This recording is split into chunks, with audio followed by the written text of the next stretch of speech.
Sorry. So for those of you that follow me on social media, you're probably familiar with my management of the bad selfie. And I can't get the Wi-Fi application to reliably work on my new GoPro. Stunning pictures of my hotel room ceiling last night, but not so much today. So I'm kind of shooting this in the blind, and this is going to wind up on YouTube because I think it's actually a pretty good topic. So let me readjust the camera so I'm actually looking into the lens, and then we'll be done.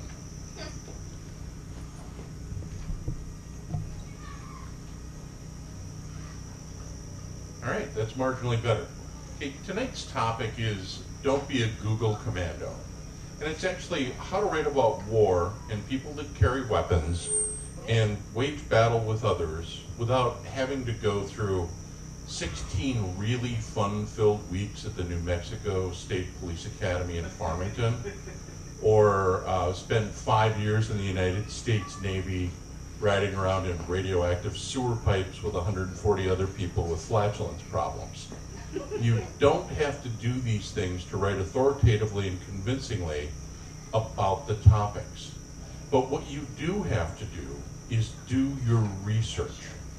I'd like to give you 2 examples of authors who actually figured this out, but one got it wrong and was a multi-million bestseller who you may have heard of, a guy named Tom Clancy. Tom's first couple books were amazing. He got some of the technical stuff wrong because the guy was an insurance salesman, and that was okay because the stories were riveting. He had amazing characters doing amazing things. He sank a ship I was once stationed on that I wasn't very fond of, so he wormed his way into my heart immediately with that. Tom Clancy, in his last few books that I read, and it's been well over 2 decades since I picked up a Tom Clancy novel, descended into the living hell, even for someone like me who's a technical mental case, of following the sewer pipe that Jamie was talking about earlier, where you trace the piping from the absolute far end of the ship to the very back end of the ship, which would be called the bow and the stern for the sailors in the audience.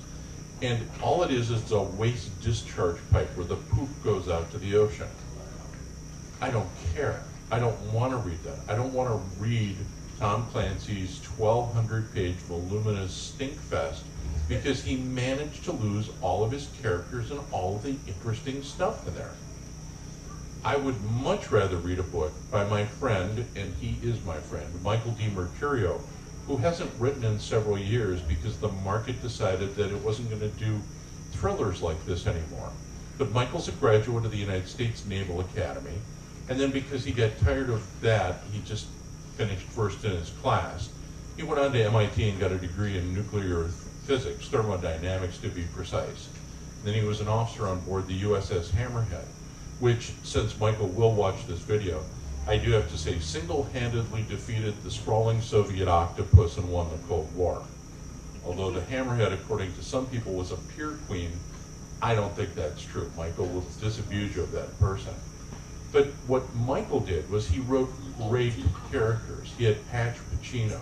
He had an evil Soviet captain. And when I was first really polishing Assault on St. Agnes, I was talking to Michael on Facebook on a kind of regular basis. He was kind enough to mentor me. And he said, just make sure your bad guy is far more interesting than your hero. Like, that's a revelation. That's something that really can draw a reader in. But if you get the technical details wrong when you put them into a book, you're going to lose your military and police audiences as quickly as they can find that first 40mm Glock revolver. Because for those of you who have not carried weapons and aren't familiar with it, 40mm is a grenade. It's about that big around. And you fire tear gas rounds from it. And Glock, to my knowledge, does not make a revolver. So now you've alienated everybody and people go, oh, it's all right, their editor screwed it up. And then 3 or 4 scenes later, they throw a tear gas grenade through the 3rd floor window while standing on the street. Well, if you've ever thrown a tear gas grenade, military style one, they're big monsters. They're heavy. I don't think Nolan Ryan on his best day could have winged one of those things through a third floor window across the street. Now every cop in the audience has shut the book, given it to the guy at work that they don't really like, and said, there's a read for you. One way to avoid that is to do your research and think about where your book is going to go. And what you have to do is figure out who your characters are before you start imbuing the book with technical stuff. For instance, if you want to write about a soldier doing a certain act, you need to know whether they're in an artillery unit, whether they're in an air defense unit, whether they're just a grunt on 11B who's marching along with their M4 carbine, slogging it out through Iraq, or are they a ranger who's on special assignment in Afghanistan, or perhaps they're a member of a SEAL team. Because all of those people carry a different kind of weapon for what they're doing on a day-to-day basis. And once you've established who that character is, now you're going to say, well, how does Specialist Jamie get to where he's going to fight this battle? Is he there covertly? Is he there with CIA backing? Is he there because the United States Army sent an entire brigade of people and they've got all the logistics they could possibly need? Or is this guy being dropped into the Hmong Highlands during the Vietnam War where they're not going to be able to get ammunition for their M16, and instead you outfit them with an AK-47 so they can get ammunition from the locals? These are all things you have to consider. And if you haven't written a thriller, and you're not a cop, and you've never been in the military, and you're not a weapons geek, there's some things you can do to help you with that research.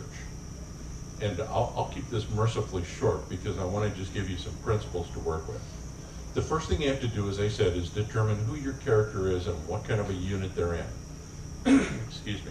You have to determine the era in time where they live. If they're working in 2016, you're probably not going to give a special forces kind of trooper or a SWAT team member an MP5 from Heckler & Koch.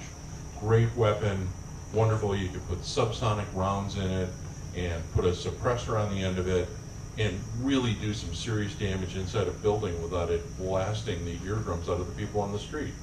But that weapon's old. That's like a 40-year-old piece of hardware that you don't see in the hands of modern police departments. And there's no SEAL team in the world that's going to be running around with MP5s. There are newer versions of it. So you have to know the era as well as who the person is. And then you have to know the role of the weapon. You want to know if they're going into a combat situation. Did they get there in an M1 Abrams A1 tank and they lost their ride because the thing got blasted by a massive IED? And now this poor guy's out on foot with an M4 carbine? Or did they wind up getting there through an airdrop where they got a big supply bundle and their standard weapon is a sniper weapon? And there are a number of different sniper weapons in use throughout the United States military right now. So you need to know how they got there, what kind of vehicle they arrived in. Why would you have them show up at the scene of battle in Fallujah in a Stryker versus a Bradley versus an M1 versus a Humvee? You have to find these things out, and your best resources are to talk to veterans who served during that era. And you can find them at the local American Legion Club or VFW. And if you're a serious author and you go and you say, hey, I'd really like to talk to some of your guys about this. Is there anybody who'd be willing to take the time to sit with me and explain it? I'll buy the cheese curds and the beer. Now in Wisconsin and Minnesota, you will immediately have 20 to 30 veterans surrounding you, waiting for a pitcher of beer with some cheese curds. But there are other things you can do to do that research and make it worth your time. I'm writing the sequel right now to Assault on St. Agnes. And I realized that in the very first book, I've given people nondescript weapons. I really haven't talked in super detailed ways about what people are carrying, except for 2 or 3 scenes where the protagonist, Bobby Kurtz in the book, excuse me, has his favorite gun, and he's a civilian when the book starts, and he just happens to be carrying 2 weapons that he's fond of and he's carried for years. But they're not what secret agents and military people would carry on a regular basis. So my solution to it is I've reached out to the City of St. Paul's SWAT and K-9 units, and I've asked to go on a training exercise with them. And I've asked to sit down and have lunch or coffee with the commanding officers of the unit as well as the people that are serving on those teams. And the police department's response was utter, deafening silence for about 2 weeks. And then I got a response. And it was a copy of an email that was being sent around internally at the police department. And they were very gracious because they left me a voicemail the same afternoon. And for those of you watching this on YouTube, St. Paul's had a lot of turmoil this summer. Race relations are not good. The police department's been tied up guarding the governor's mansion and making sure things don't spiral out of control. So they were kind of tied up when I first sent the email and they couldn't get back to me. But now they've gotten back and they've started talking about dates where we could maybe do this and get together, and they were apologetic.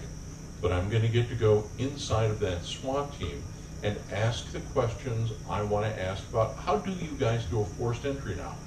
Because when I went through the training many years ago, and I was not a member of the SWAT team, I trained with the SWAT team though, because they always need some dope to go out and pretend he's the bad guy. So I got to see things from the bad guy's side. And I got tear gassed and beat up royally as a result. It was just a wonderful afternoon with the police department. And they were trying to set the house on fire that I was hiding in, because then the fire department, who was waiting outside, could come in and put the fire out afterwards. But I got to see what those weapons are like, literally coming through the windows and hitting the wall across from me. I got to sit there in the oxygen breathing apparatus and figure out exactly how that was going to feel if I got somebody in that situation. And then for 5 years in the Navy, I got to ride around on submarines, Zodiac with SEAL teams across the open ocean, leave the well deck of an amphib transport, land on a carrier. I get to do all these really cool things. But you might not be in that position. So what do? Well, like I said, you could go to the VFW, or you could reach out to your local college ROTC departments, both Navy and Army or Air Force if there's one in your area, and talk to the people you're interested in talking to, because they've got experienced people there who would be glad to help you out. And then when you're all done with your draft of the book and you've got everything in place and you've written these fantastic, wonderful scenes, you have to hand it to the harshest critics you'll ever find, and that's the beta readers that have been in the military. And what I did for Assault on St. Agnes was I reached out to a closed group of former intelligence kind of special people that I knew from my day, and I said, who am I going to approach? And I watched the back and forth and the bickering and the backbiting and the nastiness on Facebook for quite a while. And then I picked a dozen names of the people that were the meanest ones of the entire bunch, and I said, hey, I'd like you to be a beta reader for my book. Can you take this and sort it out and tell me just what's right and what's wrong about it?